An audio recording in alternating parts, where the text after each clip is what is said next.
Whoa. Okay, so I have in total 287 critical vulnerabilities. Hi there. Welcome to week one, where we're talking about Docker and containerization.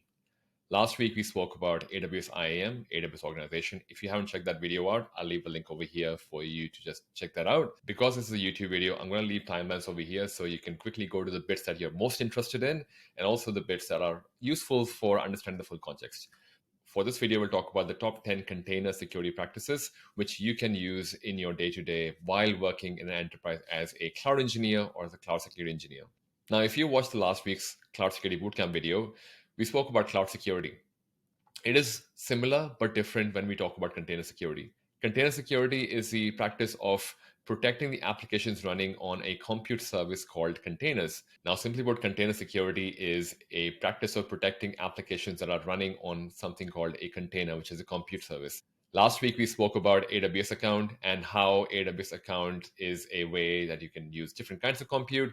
This is one of those kind of compute. So if you were to kind of draw a Venn diagram, cloud, and inside that you can have container. Now, I do want to put a caveat. Containers can be created outside the cloud on your local machine as well, as you would see later in the video. But because we are doing a cloud bootcamp and a cloud security bootcamp, it's probably important to realize that I'm going to talk more from a cloud context. Now, since you know about the Venn diagram of why container is a subcomponent, it can also run outside of the cloud if it needs to. That's what it has always done in the previous instance of its existence as Docker, which is a really popular open source version of containers. And it's basically available on every cloud. Now, the reason why container security got popular is because it was a cloud agnostic and an OS agnostic way of running applications. There used to be a thing for people who may not have been in the IT space or the cloud space for a while. There used to be a problem where if we were to build an application on my laptop, I might pass it on to someone else on the other end, maybe Andrew. And once he identifies he's trying to run it, but doesn't work because some requirements that I had on my machine are not there on his machine, it's been really frustrating for a lot of people. So a lot of people went down the path of container first strategy, which meant that most applications that were being created were developed as a container first. What that also meant is because I was isolating my operating system, the files that I need to run the application, and any other requirement that I may have in a small little package, all I do when I was working with containers is I pass that package to Andrew, and he would be able to run that exactly as it is without any special requirements. That's where people fell in love with containers, and Docker became that default open source tool that everyone started talking about and got adopted by a lot of cloud providers as well. And we started looking at most applications being developed with the container first kind of mentality. Now, container orchestration and a lot of other things are probably important as well. But for the context of why you should care from a container security perspective, because most organizations you might end up working with may already be using container or are thinking of using container for building their application. Could be Docker, could be a managed service or an unmanaged service. A managed container service would be, for example, an AWS ECS, where you know how I said that Docker can run outside the cloud? That would be an unmanaged container service where you're basically running it on a server or on your laptop. Whereas a managed container service is when you're using a provider, like a cloud service provider like AWS, Azure, Google Cloud, to help you run a managed container service. That's what a managed container service would be. Examples like ECS, EKS, a lot more that comes in. But we are going to talk about ECR and ECS next week, so I'll probably hold off on going down that rabbit hole for this week's class, but we'll definitely go into it next week. Another reason why you want to understand container security well is because you would be able to reduce the impact of breach if you design your containers with security in mind. So you would only be able to just maybe lose one part of your Docker container or maybe one part of your application, which may not be as important. And you would still be able to protect the rest of the organization. So knowing container security is important from that perspective as well. Another reason you would want to know is container has enabled users to be able to bring up a machine, bring down a machine in a matter of a few minutes, as you would see later in this lab. But you would also want to understand that security kind of needs to go up and down the same way as well. The same way a new machine comes up every few minutes, you should be able to quickly implement or maybe even have a pattern to implement what the right security would look like in that scenario with the same speed as the deployment.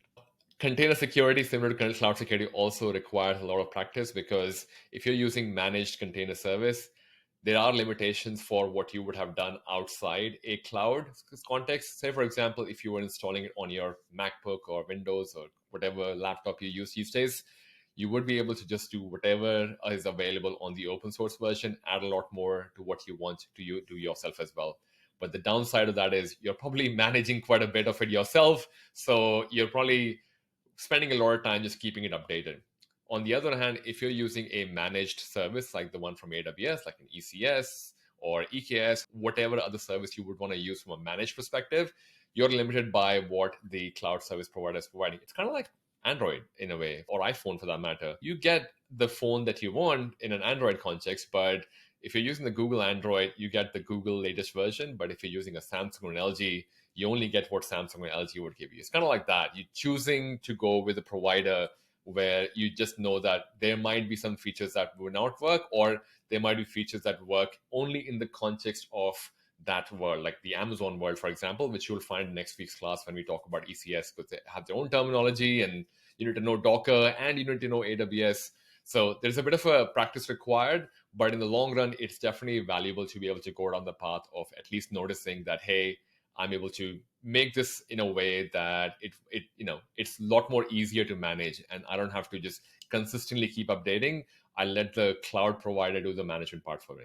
I do want to talk about the Docker architecture or the components behind it. There are two main components. One is the client, one is the server. Client is basically your laptop where you would install Docker as a service that you want to run. You would have build feature, run feature, pull feature. And the other side where it would make the REST API calls is the REST Docker server.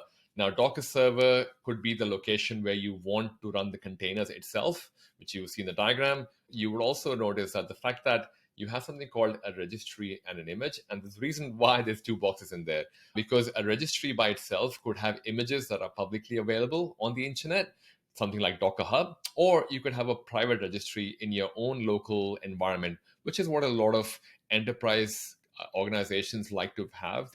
They like to have a private registry so that they can do it themselves and manage the repository. Another reason you might want to think about private registry is because if there's a vulnerable registry out there, you probably want to be able to know that the version that you have is not vulnerable, even though the one on the internet may be vulnerable. Now, from a security perspective, there are a few things you might want to consider. Now, obviously, thanks to the internet, I've got a lot of diagrams on the architecture, but this is probably the best example. As you can see, there are things you might want to do on the client side. So there is a Docker and host configuration. Docker host configuration being the server where your Docker containers would be running. You might want to think about Docker daemon, the containers themselves, the images that are running. Then there is a whole other component, registry. Registry, probably the easiest way to explain it is that it is possibly like an address book for people who have been in the, I guess, people who are as old as I am or much older. You probably would have heard of Yellow Pages. That used to be a thing back in the day where you could just find any name, any address. So registry is like a Yellow Pages on the internet, but specifically for images that you can use for Docker. And that is basically on the internet. But you could have a private version, as you can see over here. That's basically the private version of the Docker container as well. Now, obviously, there's a lot more that happens as well, because we're talking about an application being deployed in these containers. So you would have things like secret. How do you do application security? What about the data itself that's being stored over here? Once you've deployed all of this, how do you monitor? What are the compliance frameworks you have? Now, a lot of this is covered in a separate cloud security bootcamp. Probably not the scope of this, and I don't want to overwhelm you with a lot of information, but I have these few markers that I think would be really helpful, and that's the top 10 security best practices that I want to call out. If you keep your host where the Docker container is going to be running as updated, if you keep it updated to the latest patch, if you keep your own machine Docker version updated to the most recent path, that would be awesome. The other component, which is on the Docker server itself, the Docker daemon and the containers themselves should not be running as non-root user. Should be running as non-root user. I need more coffee, I think. Should be running as non-root user mode. The idea behind this is there is an attack pattern called the container escape. Basically, if a user is compromised and the hacker takes over the container where the application is, what you would find is if you have root access on the host, a user would be able to take over and escape out of the container into the volumes and anything attached to the host itself. So people can do a container escape, which is a bad idea. I probably should not go down that path. So it's always recommended to do Docker daemon, as well as the containers themselves should be running as non-root user. Talking about running a container, you probably need an image or an operating system. Now, the operating system used for Docker is not the same as your Windows or Mac, or even though they may have similar names, but common ones you would find are a Alpine OS is a great example, or even Amazon Linux has one as well. Very small version. Essentially, the idea is the container should be only existing for applications. That's it. It should only have things that should be required for the application to run effectively, should not have anything more than that. And it should be running in a way that it is super lightweight so you can bring up and down. Now, in saying that, in the industry, you would also find a lot of people will create images that are gigabytes in size, but ideally, a lot of people say 10 MB is kind of a good size, 100 MB if you want to really push it, I guess. But as you can imagine, the more space you increase for your Docker image, the more you download it, it's going to take a while for it to download, and yeah, it's gonna be a slow down process. Which is not the kind of Docker container you want to host yourself. So, one good best practice from a Docker perspective is to limit the size and the resources that are there available on the Docker image itself. Now, I mentioned this earlier, you may choose to go down the path of a private image registry or your private yellow book for Dockers. You would want to go for a public one if you just want to do an experiment, as like what we might do in these security boot camps. But if you're an enterprise, you may choose to go down the path of a managed container, and you may also choose to go down the path of using a private container registry. Later on, I'm going to go through some of the Docker container images, files, and how to deploy an application again. Even if you have not seen it in the previous video from Andrew, I just wanted to call out that one thing you might want to notice is do not put any sensitive information in there. Do not put any permanent keys in there, like no secrets in the images, no secrets in the Docker file, or even in the Docker Compose file. And you would also want to be able to make sure that the file system that you're using is read-only. Again, it goes back to the scenario that I was talking about, where you don't want a possible container escape, because file systems which are shared between, say, the host as well as your container, you probably have some kind of a comparison over there that if you were to have a container escape, that volume potentially gives access to much more than what the container should have access to as well. If you are, however, after a permanent storage, you might link up a separate database by itself. Like you could go for Amazon RDS or DynamoDB or any of the other ones as a way to, to store permanently if you want to do that. But I would recommend, and most of the industry does recommend, you should definitely go down the path of making sure that you're able to just limit the long-term storage that you use on the Docker container itself. Now, you would notice I've color-coded a lot of these. These are color-coded based on what was spoken about before. The orange one, which is Docker and hoster configuration, matches to our Docker containers. The last one, which is the black one, which is the application security one. I think it's important because as engineers who are working on cloud or who would be working with developers to build these applications, you would come across scenarios where a security person or maybe even a developer who is quite security minded in a good way, and they might ask that they want to do DevSecOps practices in their CI/CD pipeline, so they want to do some kind of scanning. And we're going to talk some of the DevSecOps components here as well as we kind of go down this path, and which can be integrated into your GitHub or your code pipeline or whatever else or code build if you're using one of those for building your infrastructure. Last but not least is basically making sure none of your code has any vulnerability. This is including your Docker file, because Docker files may refer to a library which may just be vulnerable, and you should just want to keep an eye on it. Now, these are just 10. There's a lot more that I can talk about, but that's for a longer class for my other Cloud Security Bootcamp. Definitely check that out. But for now, let's go to the next topic. If you haven't found out yet, and maybe this is the first time you're hearing about Docker Compose, the reason why a lot of people started using Docker Compose is the standard way of using a Docker usually is by something called a Docker file. Now, that's great, but if you just want to just do one thing, it's great, and it works really well. I won't say it's bad.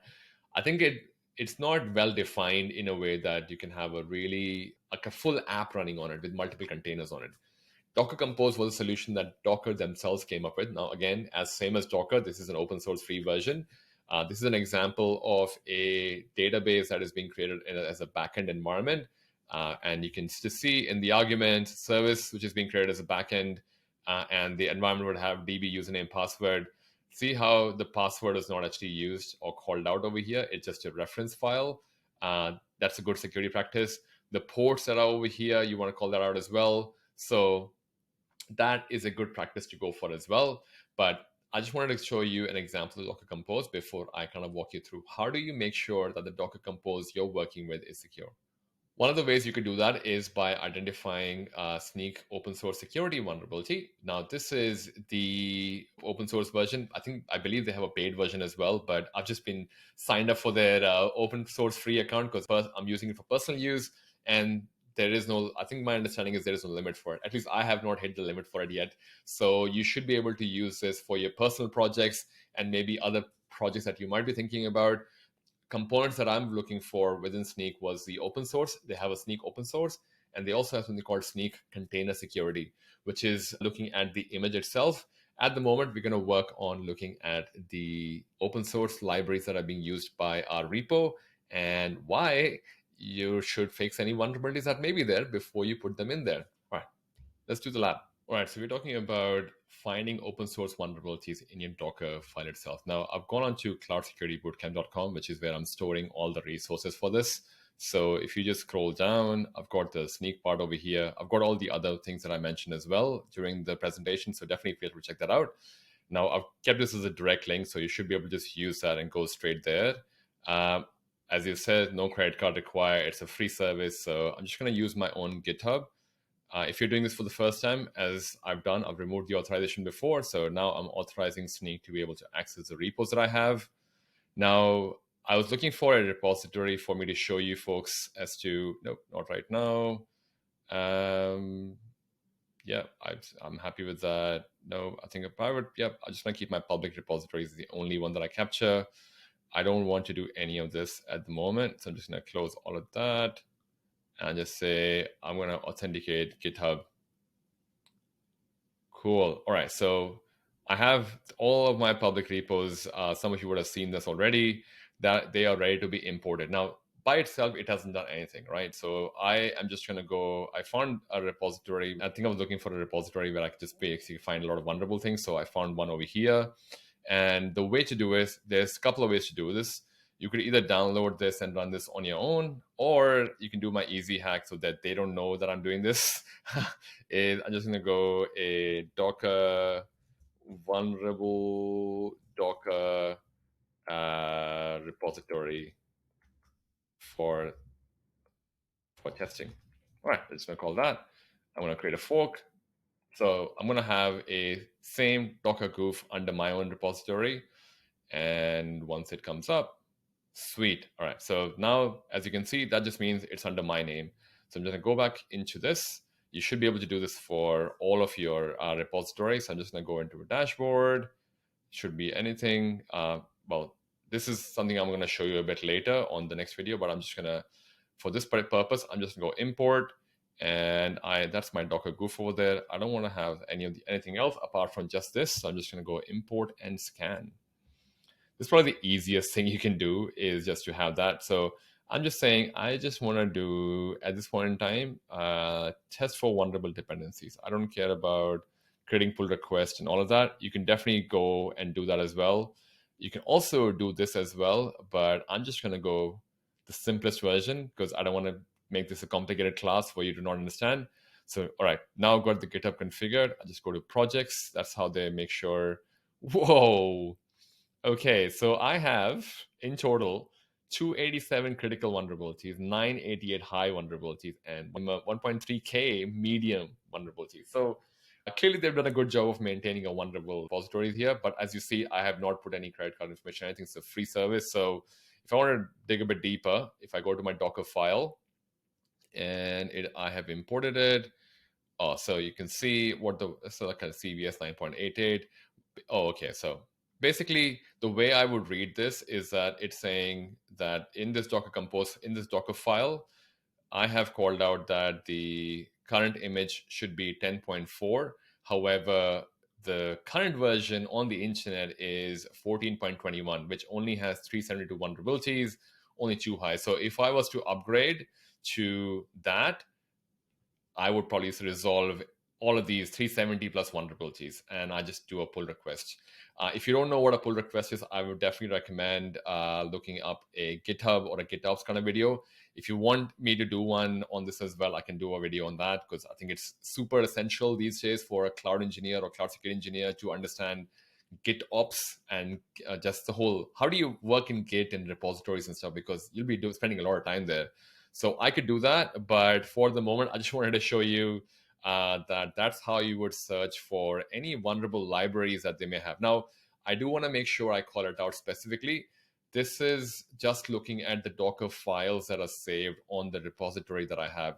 This is nothing to do with images. This is literally just looking at the Docker file that I have used, or maybe Snyk Lab folks have used, which is a vulnerable one, and I've just made sure I've called it. So, and now the next exercise or the next harder piece over here is to be able to resolve this, where you would need to work with developers or whoever is managing this, or maybe you might be yourself part of a team where you're managing this. So something to look at.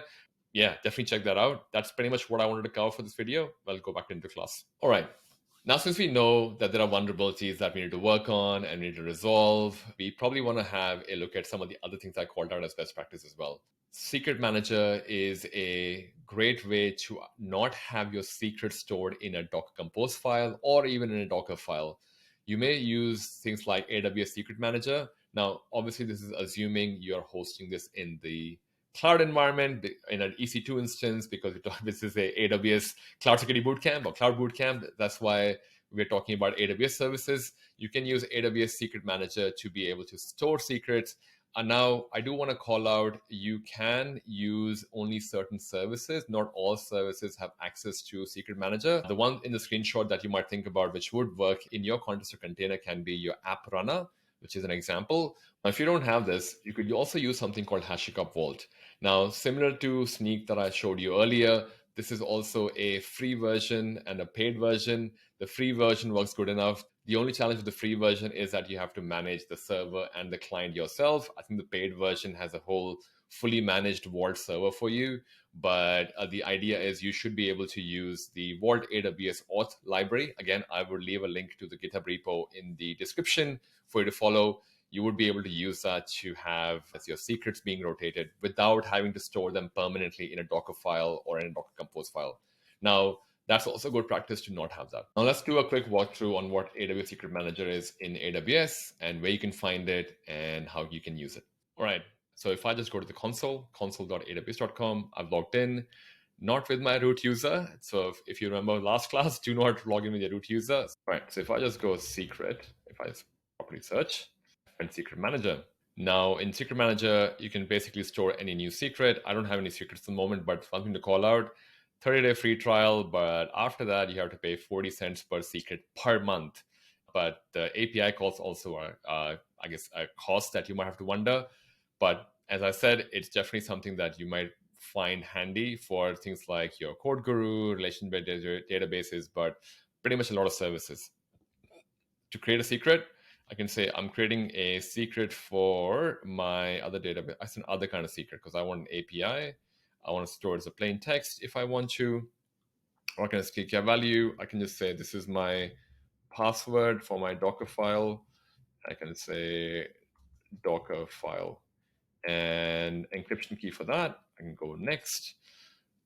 I can just say my secret name. I'm just going to use Docker password for my dev environment. It's a good practice to have some tags. So I guess purpose is, I would call it, is for Docker test. Right? You can replicate features if you want to. Now, this is interesting. You can do automatic rotation because it's just going to rotate it itself.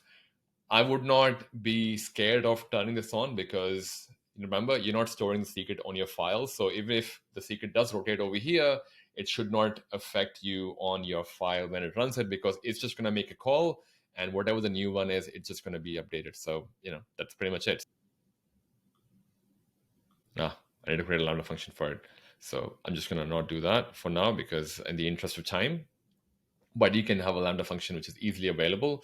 Again, happy to make another video on the whole secret rotation thing if you like. But for the purpose of this video, just keeping it close. So now I have a secret which is ready to be stored.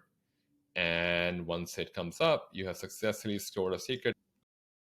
Once the secret is available, you would be able to access it using API calls, and that should work for you. That's pretty much what I wanted to cover for AWS Secret Manager. I will continue the class now. All right, now since we have seen the AWS Secret Manager as well as Hashicorp Vault as an example for Secret Manager, the other thing you might also want to look at is the image itself, like the Docker image that you're using or the container image that you might be using. Is it vulnerable? Is it? Maybe, maybe not. So for this, you can use an Amazon service called Amazon Inspector, or you can use Claire, which is basically what's running in the background for Amazon Inspector, is what I understand. Now, I don't think there's an official claim, but Claire is an open source software for scanning container images. Similar to HashiCorp Vault, it requires a client and a server. It downloads a whole bunch of libraries to match whether your image is vulnerable or not. If you don't want to do that, you can go for the Amazon Inspector version, which works equally well. Now, Amazon Inspector also has integration with ECS, and it can do AMI scanning as well. So it can do your image scanning for EC2, ECS, ECR, because that's where the registry is. Remember the Docker architecture I spoke about. So you can use that. Let's go into the Amazon console to show you what the Amazon Inspector looks like. Now we're going to talk about AWS Inspector. So I'm just going to search for Inspector. One of the easiest thing that I could have done is just have a search bar. It's amazing how much of the world runs in search these days. All right, so it supports a lot of functions, blah, blah, blah. I get it. Okay, so the first time you would only get a 15-day trial run for accounts, but after that, it's going to cost you a bit of money. But I would definitely focus your attention on this one over here. Once you enable it, it would start discovering what images it can scan, and it can also feed that information across to Security Hub if you like that. You can also feed that information directly into ECR, which is next week, not this week, but it can also respectfully have that information by itself as well. So let's try and get started. Switch it a bit more. All right, so now I can activate my, I can either delegate to people, but all I have to do is simply click on the activate, and I should be able to just activate the inspector. So, but I think for people who may have not seen this before, I would probably also call out that there used to be an older version, which is still available, but you would find that on the Cloud Security Bootcamp website that I have got going for you guys. On the Cloud Security Bootcamp website, I've got all the resources for everything that I'm covering in the bootcamp. I've got the new logo for this and that, so you probably want to look at that a bit differently. So you can technically use the same as if you want to go get started, and you can go, hey, what do you want to do? Run once, or you can cancel this and just go into targets, define what your targets are, create a target and run it if you want to. But I would recommend you go to the V2, which is the newer version, and this is going to be the future. So you might want to do that over here. So activate inspector. That gives you capability to just start using AWS Inspector, and you can scan ECRs, containers, everything image that you have. It takes a while for it to activate, but once it does, probably 10-15 minutes is what I had timed last time. Oh, actually, there you go. It's already done. So you can do finding by vulnerability, by instances, so much better than the older version, as you can see. There are video tutorials as well on how you would use it for Lambda workload, multi-account management, suppression rules. There's a lot you can do these days with AWS Inspector. It's a lot more capable than the first time I was using it. This is something you would talk about in the next week's class, the same as this one as well. But as you can see, it goes to EC2, AMI images. For folks who are wondering what AMI is the name of the operating system language thingy bob, if you want to say it.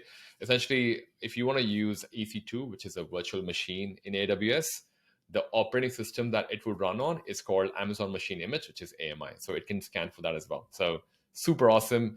That's pretty much what I'll cover for AWS Inspector.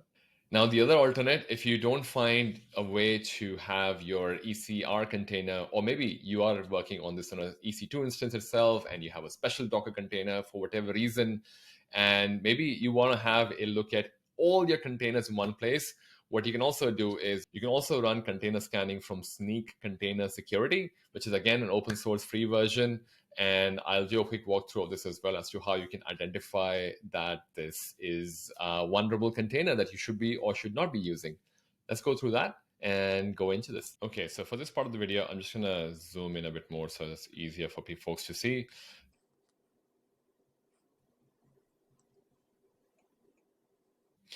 Okay, so now we are looking at the image scanning capability. Now, we have been talking about Docker Compose and Docker by itself. There is a helpful page. Again, I'll leave a link for this in the description. Essentially, it tells you everything to do with mkdir, how to define an application dependency, how to go about creating a Docker file, how to define services you can run in a Compose file, and how to build and run it. It also shows you how to delete them towards the end, update the application, experiment, and towards the end, it also tells you how to bring that down or even stop the service. So I would definitely encourage you to just get your hands dirty by going through it. But if you can see my screen, I'm just gonna do a zoom in. Can I? There you go. So this should be big enough for hopefully everyone to see. But essentially, what I've done is I've created a structure where I've got composed. Right. So now what I've done is I have a structure, which is exactly as the example that was called out over here. And I'm just going to go here and where's my Docker Compose? I'll just have to say Docker Compose up. Now I have run this before, so I know it would work. So I'm just going to go Docker Compose. Actually, before you go down this path, you want to make sure you have Docker installed. I have Docker installed. That's what this means. I also installed the Docker desktop for my Mac, but you can just do it for your Windows machine as well. This is a really handy tool, especially if you're working and probably if you're not like as savvy on the CLI as I may be. I normally go to Docker desktop. You'll see a reason why. So if I do Docker Compose up, a bunch of things, and now it has started a server. So if I go back over here, oh, there you go. I'm just going to zoom in. So that's what I'm expecting as a display. According to this, all I did, if you're trying to wonder what I did to just do this in like 5 seconds, is basically I literally followed what's on this page and made the directories. I made the Docker file, then I defined the service, and I just did Docker Compose up. Now, it also asked me to do localhost app, and that's why I have localhost. So every time you do it, it should update the counter. So I won't need the first time, not second time. Now, you have done this, but how do we do the Snyk CLI thing? I guess, how do we make sure that this is something that we are running? Docker Desktop is a way for you to know that it is what it is running. It has one container that it has created. It has a couple of images that it has created. Oh, and it also has volumes, right? You can do that over there, or you could just simply open a new tab and just go, it's gonna go Docker Compose PS. Shows you the exact same information comes in here, but as you can see, that's my port that has been ported. And let's try and see if we can use some kind of Snyk capability to be able to do this. Now, I've done the Snyk auth, and I'm gonna do Snyk container just to see what kind of commands I can run. All right, so Snyk container test. Oh, Docker PS. So I can probably use one of these images. Let's just use this as an example. So you might just say Snyk container chest.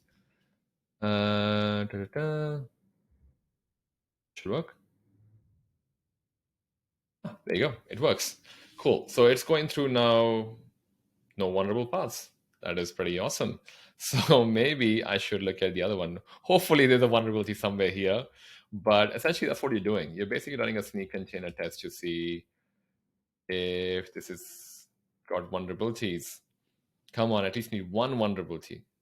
Right, no vulnerability here. So maybe I'll just do dash. It tested 50 dependencies and none of them had any known vulnerabilities. So the two images that I have run, Redis Alpine as well as my Compose test web, they're pretty free from vulnerability. Oh, in case you couldn't see it, I just want to bring that up. So the command that I ran was, whoa. start that again so that you can see it. So essentially what I did was I was trying to figure out Snyk container test. Then I found out, oh, for me to run this, I actually need a command, which you can technically, I can run this from here as well if I wanted to, but instead I chose to come over here and do a Snyk image or Docker PS, which is what process is running. And I got the name for my images from here. So if I go blah, blah, blah, Snyk container test and put this copy paste, that's me initiating the free version of Snyk container scanning to be able to do this. Now, in the previous video, I also showed you how you could use the console to do the Docker goof just to check out the Docker file. You could pretty much do that from here as well, but I will leave that for another video. But at the moment, as it sounds like, the container images that I'm using and the Docker is recommending on their website doesn't have vulnerabilities. All right, that was a good sign. So yours may be different depending on what library or what GitHub repository you may choose to work with, or what image from Docker Hub you may choose to work with. But definitely check that out, and I would continue the class now. So now we've spoken about Secret Manager, we've spoken about image scanning. We also spoke about what about vulnerable libraries in your Docker Compose or your Docker file itself. That's not everything Docker security. There's a lot more to cover, but I wanted to make sure at least I covered some of the important pieces so you have a good starting point, and at least something to go forward with so you can have a lot more. Or you can probably, if you're signing up for one of the futures Cloud Security Bootcamps, we'll probably cover this over there. Definitely check that out. Like things that we did not cover, and I think worthwhile mentioning, is the network itself, because Docker container is sharing a network with your host. Depending on what version you use, you may want to look at network security at that point in time. There is a lot more to the host and container configuration that you might want to look at, instead of simply just looking at keeping it up to date from a patching perspective and keeping it non-root. There are things like your container should be running in non-privileged mode and a lot more that comes with it. The image registry itself, whether you should keep it private or public, you can go a bit more deeper into that as well if you like. Now, secrets. The Docker container itself can hold secrets, but as we said, Secret Manager is probably the better way. Now, if none of this makes sense, and you obviously just wanted a list to go with for, hey, what am I looking for a Docker container to be secured? You could go down the path of looking at Docker Security Benchmark. I will leave a link for that on the cloudsecuritybootcamp.com website again. So you should be able to see all the benchmarks from CIS. There is a Docker bench tool that you can use to do a benchmarking of your systems as well. So some bonus tip for homework if you want to go down the path of it, or maybe sign up for the next Cloud Security Bootcamp that we run, and you should be able to at least see a walkthrough of it. But either ways, definitely drop us a comment if you want us to make a video on those specifically, especially maybe network component or container secrets or whatever else you would want us to make a video on. Definitely drop that in, and we'll be happy to make a video on it. All right, we spoke about Docker Compose. We spoke about Dockerfile for so long, and you might also be wondering that, but this is an Amazon class. Why are we talking about all of these Docker? Now, as I mentioned, a lot of organizations have gone down the path of doing container first. A lot of them also started by using simply a virtual machine like EC2 to build Docker containers. It's all well and good, but the problem with Docker Compose or even Docker Container is that every time you want to make a change, you have to stop the machine. And every time you make a Docker Compose change, you have to stop. So the problem with this is the Docker Compose works really well to build an entire application. But that's the problem. It can only build one application. If you want to have another application in another environment, you have to create the same Docker Compose file in another way, just to say, hey, I want 5 types of Docker Compose being created from that same one file. You can't do that. So the whole auto scaling feature that AWS and other cloud providers are known for, that's really hard in Docker Compose. Now, there is no orchestration that you can do for multiple Dockers using the same Docker Compose file. Similarly, if you want to make any update or security patches, you have to shut down the Docker, update the file, restart the server, which is probably going to be really upsetting for a lot of customers, especially if you are running it in an enterprise application, which is where I've been a huge proponent of using a managed container service if possible, which in the case of Amazon, they have a lot more options that I've got you on the screen for you. You can use AWS ECS, which is the Elastic Container Service. You can use EKS or Elastic Kubernetes Service. You can also use Fargate, which is a serverless service, which does run container orchestration. There's the app runner that I mentioned earlier. There's Copilot. There's a lot more. But before you go down the path of drinking my Kool-Aid of why managed container services is better, you probably want to understand a few more things as well. So I've already mentioned the scalability, that you're able to auto scale really quickly. You're able to do a lot of automation using the blue-green deployments. We can shut down one side, open the new side, so there is no interruption to customers when they use your service. You also get a lot of integration to existing AWS services as well. As they grow more integration, you get to easily have your entire cloud environment in synchrony with each other. Like everyone understands each of the services, and it kind of works really well in that context of very kumbaya kind of a thing. That's also one of the few reasons why a lot of people prefer managed containers instead of just building a new container, especially in 2023 when you had the option. Early, there was no option. Now there is an option for it. Now, for next week, we're going to cover AWS ECS, what it is, AWS ECR, the registry, if you remember the Docker component that I mentioned earlier. This is just the tip of the iceberg for Docker containers and as well as container security. But there's a lot more foundational pieces to be covered. But I think for the video that we have at the moment, that was a lot more for you to ingest. Now, at this point, I would say you're ready to start building or containerizing applications in your AWS account. Enjoy. And if you have any more questions around Docker container security, feel free to drop them as a comment. We talk about cloud security all day, every day on this Cloud Security Podcast YouTube channel. So feel free to like and subscribe. And I will see you next week's Cloud Security Bootcamp, where we'll talk about ECS and ECR security best practices. Enjoy. Peace.